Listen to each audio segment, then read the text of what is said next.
네, 우리 같이 한 목소리로 읽겠습니다. 그들이 가옥을 건축하고 그 안에 살겠고 포도나무를 심고 열매를 먹을 것이며 그들이 건축한 데에 타인이 사지 아니할 것이며 그들이 심은 것을 타인이 먹지 아니하리니 이는 내 백성의 수환이 나무의 수환과 같겠고 내가 택한 자가 그 손으로 일한 것을 길이 누릴 것이며 그들의 수고가 헛되지 않겠고 그들이 생산한 것이 재난을 당하지 아니하리니 그들은 여호와의 복된 자손이요 그들의 후손도 그들과 같을 것임이라. 아멘. 잠깐 기도하겠습니다. 주님, 우리가 이 시간 눈을 열고 입을 열어 말씀을 읽고 또 귀를 열고 마음을 열어 주님의 음성을 듣겠습니다. 이 시간 우리에게 말씀하옵소서. 예수님 이름으로 기도합니다. 아멘. 성도님들 반갑습니다. 또 작년에 이어서 올해도 또 설교 자리로 불러주시니 감사합니다. 오늘은요, 우리 말씀을 통해서 우리 자녀들을 위해서 우리가 어떻게 살아야 할까 함께 생각해 보고자 합니다. 제가 청년이 되면서 그 교회에서 교사로 봉사를 오래 했고요. 또 전도사가 되고 목사가 되어서도 한참 동안 청소년들과 사역을 했습니다. 그러면서 느끼고 생각한 것들을 이 시간에 좀 나누려고 합니다. 설교 제목을 보시면 아시겠지만 제가 미래에 대해서 오늘 말씀을 좀 나누려고 합니다. 질문을 좀 한 가지 드릴까요? 자녀들에게 꿈이 무엇냐고 최근에 언제 물어보셨습니까? 우리 자녀들, 이렇게 어린 자녀들 혹은 청소년, 청년 혹은 작년의 자녀들 아니면 손자, 손녀에게 꿈이 무엇냐고 최근에 언제 물으셨습니까? 또 다른 질문입니다. 그들에게 꿈을 묻고서 그 꿈을 진심으로 응원하셨습니까? 아니면 걱정하셨습니까? 꿈이라고 표현하니까 어린이들이나 청소년들에게 해야 하는 질문처럼 들리죠. 그래서 좀 다르게 여러분들께 질문을 드립니다. 여러분들은 요즘 무엇 때문에 사십니까? 무엇을 기대하며 사십니까? 오늘 본문으로 읽은 이사야 말씀을 좀 보겠습니다. 여호와 하나님께서 이 세상을 심판하시고 그 이후에 하나님께서 지으실 세상을 말씀하시는데요. 먼저 이사야 65장 17절, 18절을 좀 같이 먼저 읽어보겠습니다. 네, 우리 화면에 준비되어 있네요. 같이 읽어볼까요? 보라, 내가 새 하늘과 새 땅을 창조하나니 이전 것은 기억되거나 마음에 생각나지 아니할 것이라. 너희는 내가 창조하는 것으로 말미암아 영원히 기뻐하며 즐거워할지니라. 보라, 내가 예루살렘을 즐거운 성으로 창조하며 그 백성을 기쁨으로 삼고. 17절을 보면 이렇습니다. 새 하늘과 새 땅을 창조하신다고요? 그리고 이전에 있던 땅과 이전에 있던 하늘이 생각나지 않을 것이다. 이렇게요. 그리고 18절을 보면 그렇게 창조된 새 하늘과 새 땅 때문에 그곳에 살 사람들이 영원히 기뻐하고 즐거워할 것이다. 이렇게요. 그리고 그들을 하나님께서 하나님의 기쁨으로 삼겠다고 말씀하시죠. 19절 한번 읽어볼까요? 19절 같이 읽습니다. 내가 예루살렘을 즐거워하며 나의 백성을 기뻐하리니 우는 소리와 부르짖는 소리가 그 가운데서 다시는 들리지 아니할 것이며. 네. 그곳에 사는 사람들은요, 다시는 울지 않을 겁니다. 다시는 부르짖지 않게 됩니다. 하나님을 어떠한 고통 때문에, 괴로움 때문에 부르짖어야 할 일이 없게 된다는 말씀이죠. 무슨 일이 일어나냐면요, 거기서는요, 20절 읽어보겠습니다. 같이 읽습니다. 거기는 날수가 많지 못하여 죽는 어린이와 수완이 차지 못한 노인이 다시는 없을 것이라. 곧 100세에 죽는 자를 젊은이라 하겠고 100세가 못되어 죽는 자는 저주받은 자이리라. 우선은요, 어려서 죽는 아이들이 없습니다. 그래서 아이들 때문에 부모가 울 일이 없습니다. 지금은 세상의 의학이 발달해서 어린이들이 거의 죽을 일이 없지만 한 4, 50년 전만 하더라도 어린이들이 참 많이 죽었습니다. 제가 딸을 낳아 길러보니까 자식이 부모에게 어떠한 의미인지 잘 알 것 같더라고요. 그런데 그러한 자식이 어려서 죽으면 부모의 마음이 얼마나 크게 괴롭겠습니까? 그런데 여호와 하나님께서 이 세상을 다시 창조하시면 그곳에서 어려서 아이들이 죽지 않기 때문에 부모들이 크게 울지 않을 것이다. 이렇게 말씀합니다. 또 어린아이들뿐만 아니고요. 노인들도 수명을 다 채우지 못하고 죽지 않는다. 100살을 채우지 못하면 저주를 받아서 그렇게 되었다고 사람들이 여길 것이라고 말씀합니다. 21절부터 23절도 또 읽어볼까요? 오늘 본문으로 읽었는데요. 한 번 더 읽어보겠습니다. 같이 읽습니다. 그들이 가옥을 건축하고 그 안에 살겠고 포도나무를 심고 열매를 먹을 것이며 그들이 건축한 데에 타인이 살지 아니할 것이며 그들이 심은 것을 타인이 먹지 아니하리니 이는 내 백성의 수한이 나무의 수한과 같겠고 내가 택한 자가 그 손으로 일한 것을 길이 누릴 것이며 그들의 수고가 헛되지 않겠고 그들이 생산한 것이 재난을 당하지 아니하리니 그들은 여호와의 복된 자손이요 그들의 후손도 그들과 같을 것입니다. 아멘. 21절입니다. 사람들이요 집을 짓는데요. 또 포도나무를 심고 열매를 먹는데요. 별것 아닌 것 같은 말씀인데요. 22절에 보면 잘 설명이 되어 있습니다. 그들이 건축한 데에 타인이 살지 아니할 것이며 그러니까 누군가가 집을 지었는데 다른 사람이 그 집을 빼앗아 그곳에서 살 일이 없다는 말씀입니다. 또 그들이 심은 것을 타인이 먹지 아니하리니 누군가가 포도나무를 심고 열매를 거두어 자기의 음식으로 삼았는데 그것을 다른 사람이 빼앗아 먹을 일이 없다는 말씀입니다. 그리고 그게 언제까지 그런 일이 있냐면요. 백성의 수완이 나무의 수완과 같이 그러니까 자기가 태어나서 죽을 때가 될 때까지 그렇게 살 것이다. 이렇게요. 23절에 다시 한번 말씀하죠. 그들의 수고가 집 짓는 수고, 포도나무를 심고 가꾼 그 수고가 헛되지 않겠고 그들이 생산한 것이 재난을 당하지 아니하리니 이것이요 바로 하나님께서 지으실 새 하늘과 새 땅에 사는 사람들의 모습입니다. 여기에 덧붙여서 한 가지를 더 약속하시는데요. 우리 24절 한번 읽어볼까요? 24절 읽습니다. 그들이 부르기 전에 내가 응답하겠고 그들이 말을 마치기 전에 내가 들을 것이며 네, 고난을 당할 때 괴로울 때 하나님을 부르짖어 찾는데요. 그렇게 찾기도 전에 하나님께서 벌써 알고 응답하시겠다 하시는 약속입니다. 그리고 25절도 마저 좀 읽어볼까요? 이리와 어린 양이 함께 먹을 것이며 사자가 소처럼 짚을 먹을 것이며 뱀은 흙을 양식으로 삼을 것이니 나의 성산에서는 해함도 없겠고 상함도 없으리라 여호와께서 말씀하시니라. 아멘.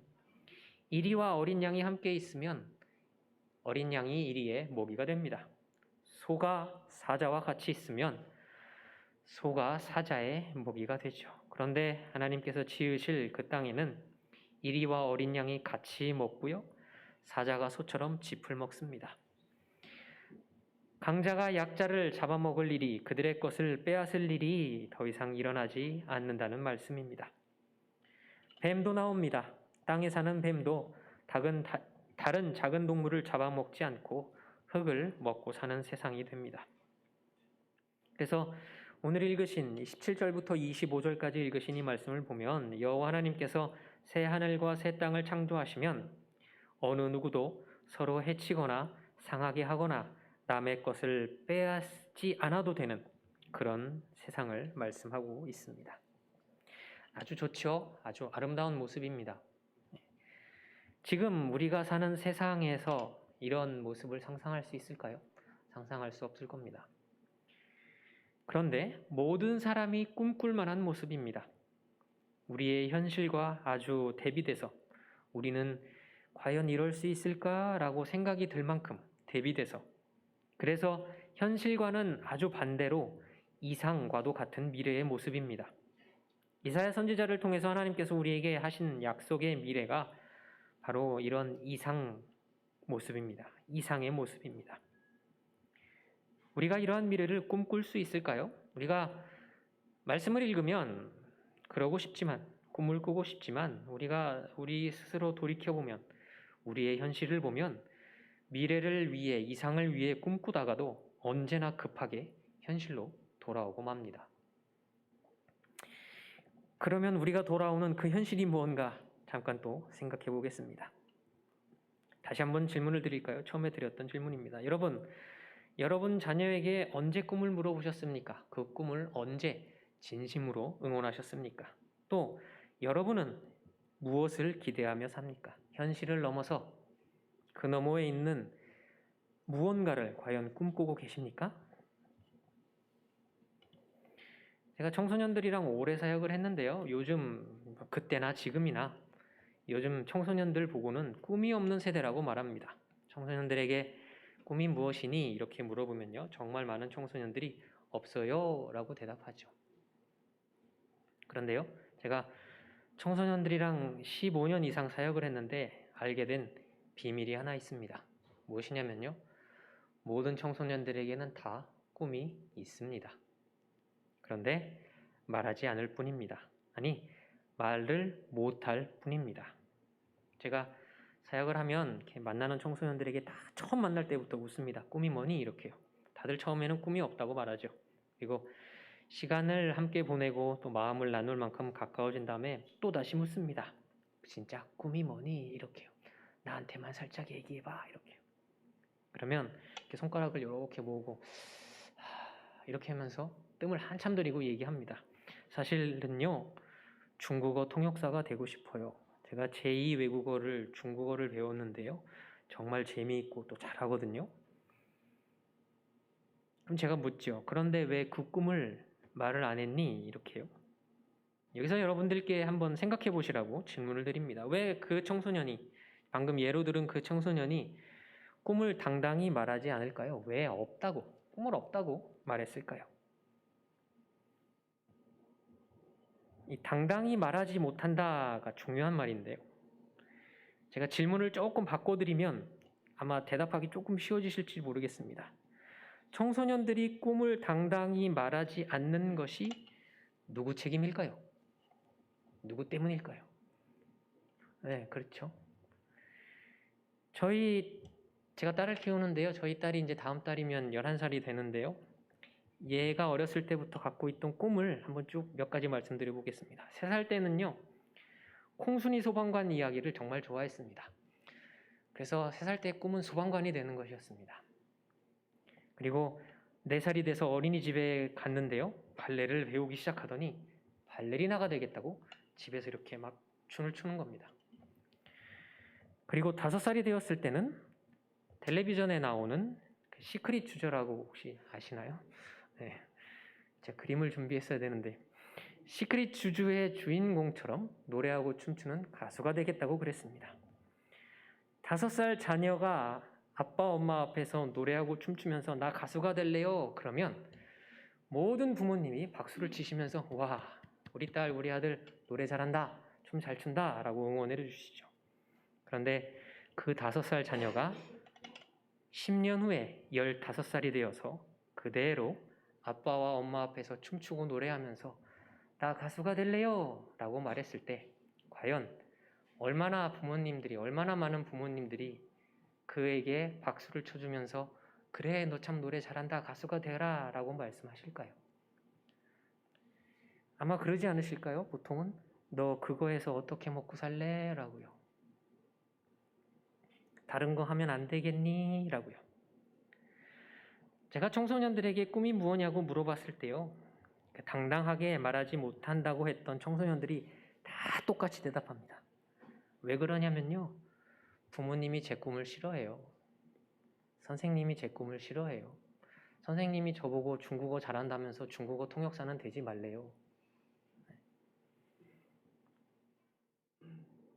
그러면 제가 또 묻죠. 그러면 부모님이 너보고 뭐가 되라고 하시든 선생님이 되래요, 공무원이 되래요, 변호사가 되래요, 회계사가 되래요. 우리 10대 자녀들이요, 부모의 말을 너무 안 듣는다고 많이들 말씀하시는데요. 단언컨대 결코 아닙니다. 우리 자녀들이요, 부모가 좋아하는 직업을 갖기 위해서 자기의 꿈을 포기할 만큼 부모님 말씀을 잘 듣습니다. 슬프죠? 슬픈 얘기입니다. 누구 책임입니까? 우리 책임이에요. 우리 책임. 애들이 무슨 잘못이 있겠어요? 우리 책임입니다. 제가 이제 이렇게 말씀드리면 좀 불편한 마음이 드실까봐 좀 더 설명을 드리려고 합니다. 성도님들을 제가 책망을 드리거나 뭐 그러려는 의도로 드리는 말씀이 아니고요. 성도님들을 위로드리고 싶어서 하는 말씀입니다. 우리가 그리고 우리 사회가 이렇게 된 데 그만한 일이 좀 있었죠. 한국과 미국에 비슷한 사건이 한 10년 간격을 두고 일어났는데요. 1997년 말에는 소위 IMF 사태라고 말하는 일이 일어났습니다. 그러니까 쉽게 말하면 이게 나라가 외국과 무역을 해야 되고 그러려면 외국 돈이 필요한데 우리나라에 있던 외국 돈이 바닥이 난 겁니다. 그래서 국가가 파산할 지경에 이르러서 위기를 해결하라고 국제통화기금이라는 데서 큰 돈을 빌려주면서 조건을 몇 가지 붙였습니다. 그 중에 한 가지가 구조조정을 강력하게 하라는 겁니다. 각 기업들 또 사회에 말이죠. 좋게 말해서 구조조정인데 쉽게 말하면 효율을 올리라는 거고요. 그러려면 좀 효율이 떨어지는 사람들, 능력이 적은 사람들을 대량으로 해고하라는 말이었습니다. 혹시 그때 한국에 계셨는지 모르겠습니다.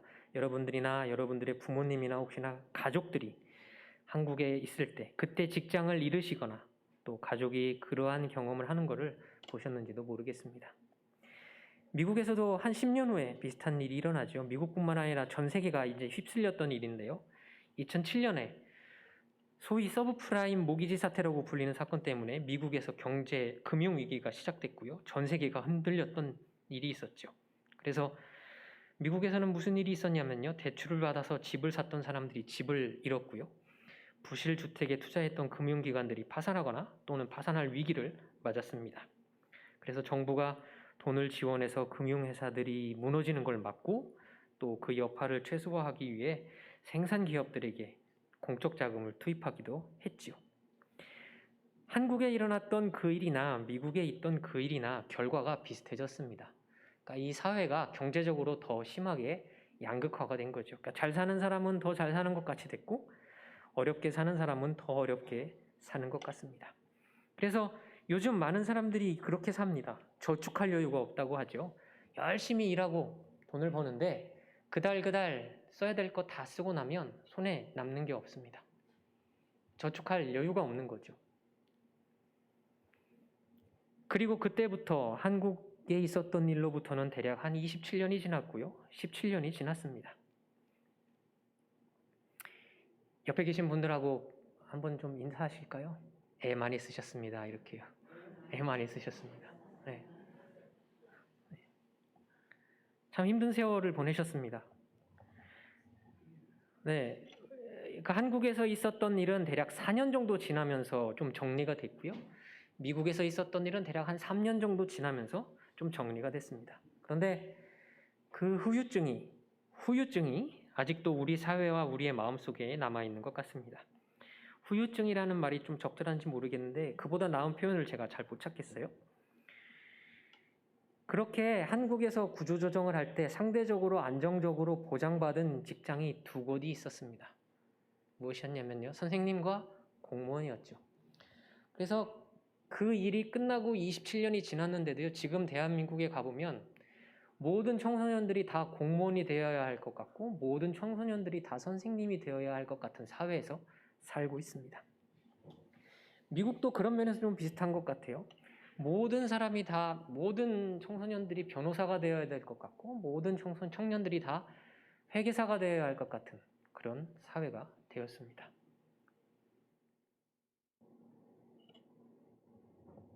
사실상 좀 다르게 좀 요약해서 말하면 미국이나 한국이나 직업의 본질과 상관없이 돈을 안정적으로 잘 벌 수 있으면 이제 좋은 직업이 된 거죠. 그래서 그럴까요? 우리 사회가 점점 서로 믿지 못하는 사회가 되고 있는 것 같습니다.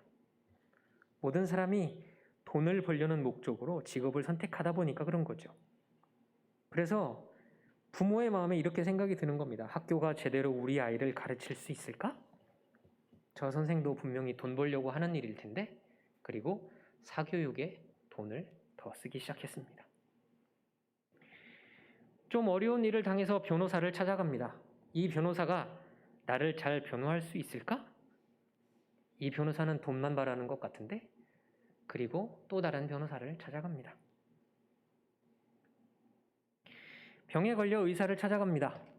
이 의사가 나의 병을 잘 진료할 수 있을까? 꼭 내가 없는 병까지 있다고 얘기하고 내 돈을 뺏어가진 않을까? 그리고 또 다른 의사를 찾아갑니다. 어느 누구도 서로를 믿지 못하는 세상이 되었죠. 그런 이유로 다른 사람이 돈을 목적으로 직업을 선택하면 마음 한편으로 그들을 비난합니다. 그러면서 또 한편에서는 똑같은 이유로 우리 자녀들이 그런 직업을 갖기를 바라죠. 우리 마음이 그렇습니다. 우리 자녀들에게로 다시 눈을 돌려볼까요? 이제는 우리 자녀들에게요. 너 그거 해서 뭐 먹고 살래? 라고 좀 말 안 하시면 좋겠습니다. 너 꿈이 뭐니? 라고 좀 물어보십시오. 그리고 너는 뭘 하면 즐겁니? 라고 물어보십시오. 그리고 어떤 직업이 자녀에게 좋은 직업이라고 추천하려면 그 직업이 왜 좋은지, 그 직업의 본질이 무엇인지 설명할 준비를 하셔야 합니다. 예를 들어 그렇습니다. 선생님이 왜 좋은 직업입니까? 평생 월급 잘 받고 꼬박꼬박 받고 뭐 큰 문제 없는 자리니까요? 아니죠. 가능성이 무한한 어린이들, 청소년들을 바른 길로 가르치면 그들이 자라서 세상을 바꾸고 사회를 바꿀 수 있는 사람이 될 수 있기 때문에 선생님이 좋은 직업인 겁니다. 또 공무원이 왜 좋은 직업입니까? 월급 잘 받으니까요?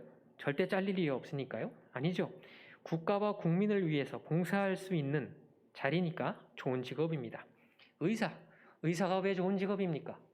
돈 잘 버니까요? 아니죠. 예수께서 하신 사역 중에 아무나 할 수 없는 병 고치고 죽은 자를 살리는 사역, 그 일을 할 수 있기 때문에 의사가 좋은 직업입니다. 또 몇 가지, 하나만 더 얘기해 볼까요? 검사, 판사, 변호사. 이들이 왜 좋은 직업입니까? 돈을 잘 벌어서요? 권력이 있어서요? 아니죠. 세상을 법과 질서를 따라 움직이게 하는 사람들이기 때문에 그렇죠. 그것이 이 직업들이 좋은 본질적인 이유입니다. 그런데 세상이 점점 그 본질에선 벗어나서 이젠 돈을 많이 벌 수 있는 사회가 됐고, 그 직업들을 통해 돈을 많이 벌 수 있는 사회가 됐고, 그 직업들의 본질에서 벗어나서 이제 그 이유 때문에 좋은 직업이라고 말하기는 세상이 된 겁니다.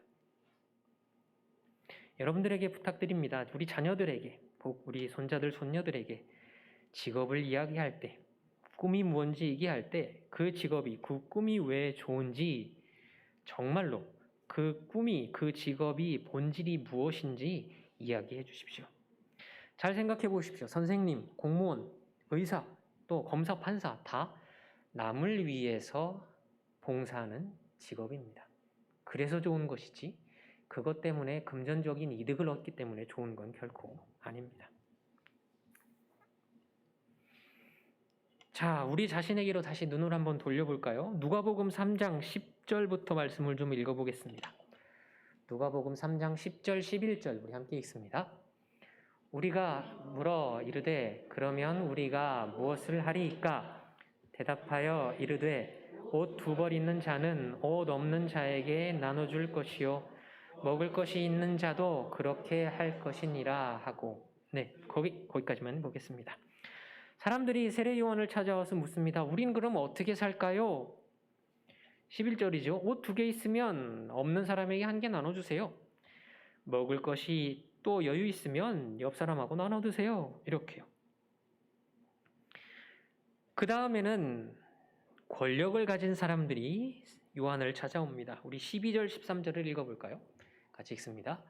세리들도 세례를 받고자 하여 와서 이르되 선생이여 우리는 무엇을 하리이까 하매 외에는 거두지 말라 하고. 네.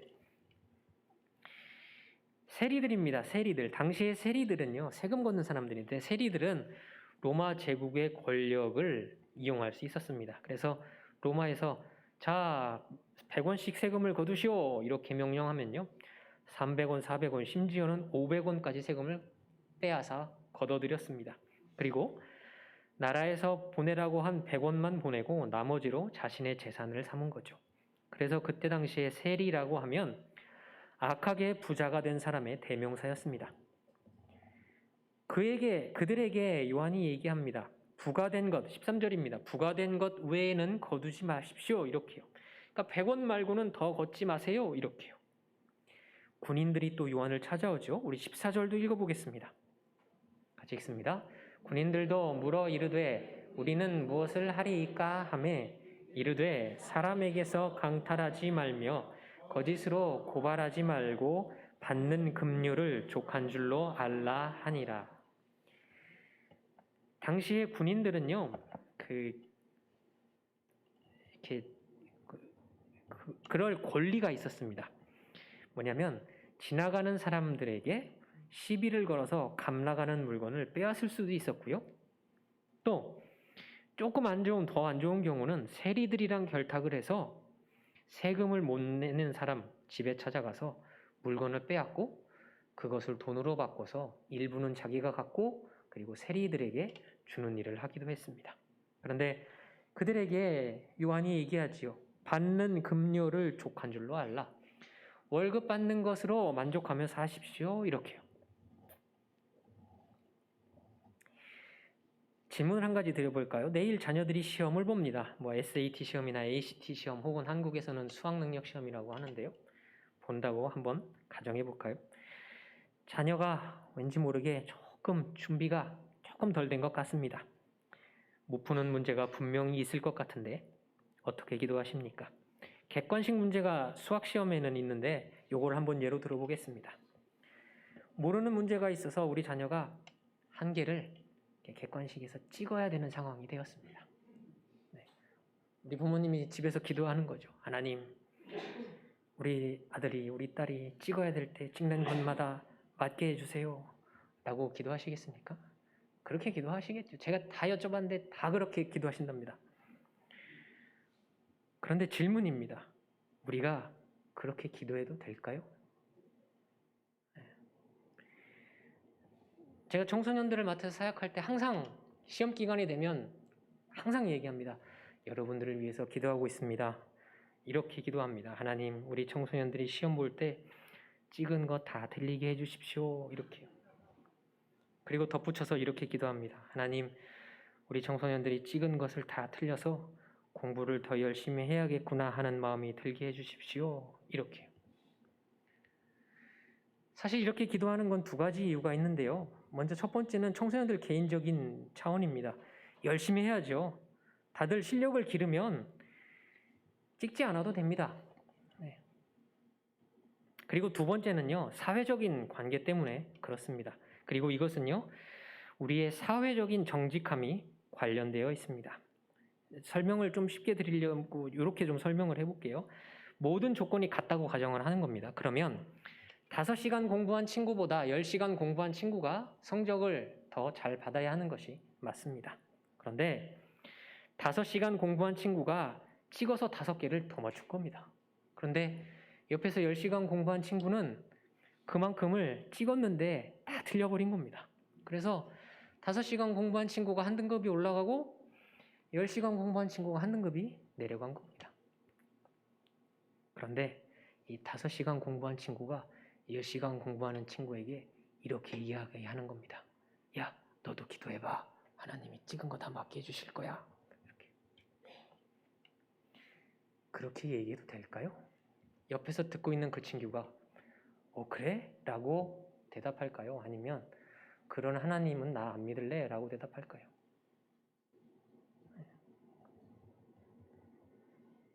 이 예를 우리 어른들 사회로 확장하면 우리 마음속에 있는 문제를 잘 드러냅니다. 우리는 누구나 다 적게 노력하고 많이 얻기를 원합니다. 사실 그런데 생각해 보면 이것 때문에 우리가 세상 살기 힘들다고 느끼는 건 아닙니까 싶습니다. 나는 내가 노력한 것보다 적게 얻는 것 같은데 남을 보니까 저 사람은 저 사람이 노력한 것보다 더 얻는 것 같네. 이것이 사실 우리가 세상 살기 힘들다고 생각하는 이유입니다. 또 다른 말로 하면 먹고 살기 힘들다고 느끼게 되는 이유입니다. 이것이 우리 마음속에 있는 양면성입니다. 나는 적게 노력하고 많이 얻기를 바라면서 그 이루기를 원하는 것 때문에 하나님께 기도하면서 남이 적게 노력하고 많이 얻으면 우리가 그들을 대할 때 불편한 마음이 들죠. 아주 이기적인 양면성입니다. 그래서요, 우리는요, 노력과 그리고 그 노력한 결과에 대해서 정직할 수 있어야 됩니다.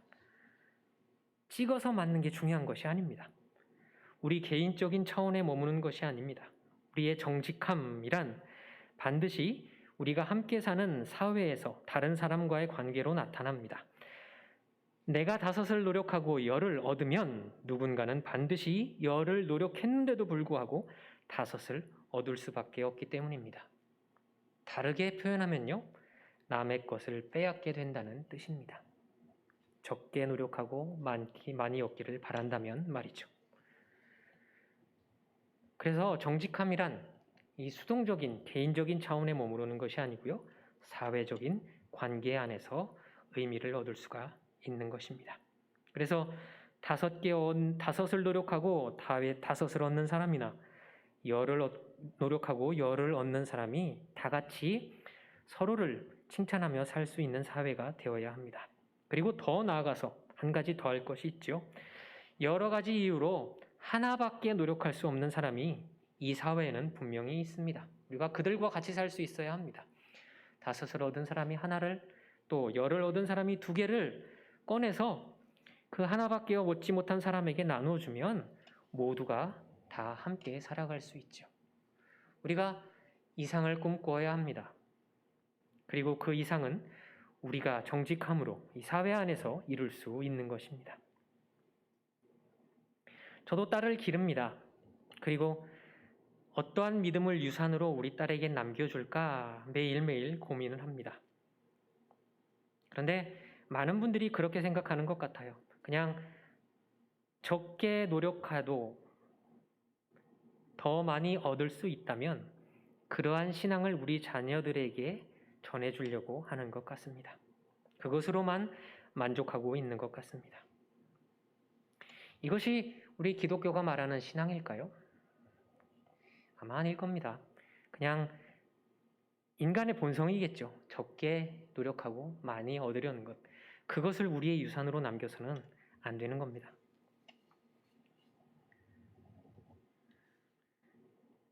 다섯을 노력하면 5을 얻고 10을 노력하면 10을 얻고 하나밖에 얻을 수 없는 사람과 함께 사는 그러한 사회를 이루려는 노력을 우리 자녀들에게 유산으로 남기십시오. 성도님들께 부탁드립니다. 미래를 유산으로 남기십시오. 미래를 유산으로 남기십시오. 오늘 본문을 다시 한번 읽어볼까요? 이사야 65장 21절부터 23절입니다. 같이 읽습니다. 그들이 가옥을 건축하고 그 안에 살겠고 포도나무를 심고 열매를 먹을 것이며 그들이 건축한 데에 타인이 살지 아니할 것이며 그들이 심은 것을 타인이 먹지 아니하리니 이는 내 백성의 수한이 나무의 수한과 같겠고 내가 택한 자가 그 손으로 일한 것을 길이 누릴 것이며 그들의 수고가 헛되지 않겠고 그들이 생산한 것이 재난을 당하지 아니하리니 그들은 여호와의 복된 자의 자손이요 그들의 후손도 그들과 같을 것임이라. 아멘. 모든 사람이 자신의 집을 지었으면 그 안에서 평생 살 수 있어야 합니다. 누군가가 그것을 빼앗지 않은 그런 사회, 또 누군가가 포도를 심고 열매를 얻었으면 그 수확을 자신이 평생 누릴 수 있는 사회, 누군가에게 빼앗길까 걱정하지 않아도 되는 그런 사회. 우리가 그런 사회를 꿈꿔야 합니다. 그래서요, 5년 후, 10년 후, 혹은 20년 후 우리의 자녀들이 자라서 이 사회에 나왔을 때 우리처럼 적게 노력하고 많이 얻기를 바라지 않아도 되는 그런 사회를 우리가 만들어서 물려주어야 할 것입니다. 옆에 계신 분들하고 한번 인사할까요? 미래를 유산으로 남깁시다. 이렇게요.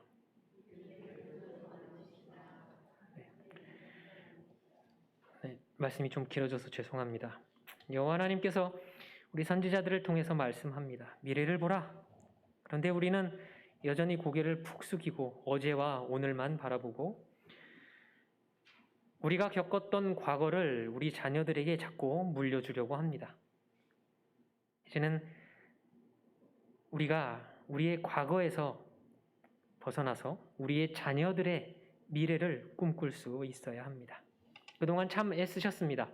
그리고 우리가 사는 현실을 바꾸고 그래서 우리의 자녀들이 더 나은 미래에서 살 수 있도록 우리가 이 세상을 바꾸도록 노력해야 합니다. 혹시 이렇게 말씀드리면 마음 한편에서 그러신 분들이 계실지 몰라서 말씀을 한 군데 더 읽습니다. 요엘 2장 28절입니다. 같이 읽을까요?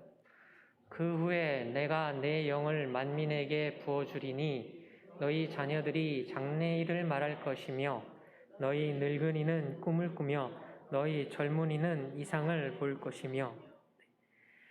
혹시 나이가 많다고 아유 나는 이제 나이가 너무 많아요 그러지 마십시오. 오늘 말씀에 이야기합니다. 우리의 자녀들도 우리의 젊은이도 또 우리의 늙은이들도 똑같이 꿈을 꾸라고 말씀합니다. 자녀들이 장래일을 말합니다. 미래에 대한 꿈을 말합니다. 우리 젊은이들도 이상을 봅니다. 미래를 꿈꿉니다. 그리고 늙은이들도 똑같이 꿈을 꾸어야 합니다. 꼭 연세가 많으신 우리 성도님들께 부탁드립니다. 한 발 물러나지 마시고요. 앞으로 한 발 내딛으십시오. 그리고 꿈을 꾸십시오. 우리의 자녀들, 손자, 손녀들이 미래에 대해 예언하고 그들이 환상을 볼 수 있도록 함께 꿈을 꾸어 주십시오. 우리 교회의 자녀들이요 하나님의 질서 안에서 그들의 꿈을 발견할 수 있도록 온 교회가 힘을 모으시기를 부탁드립니다.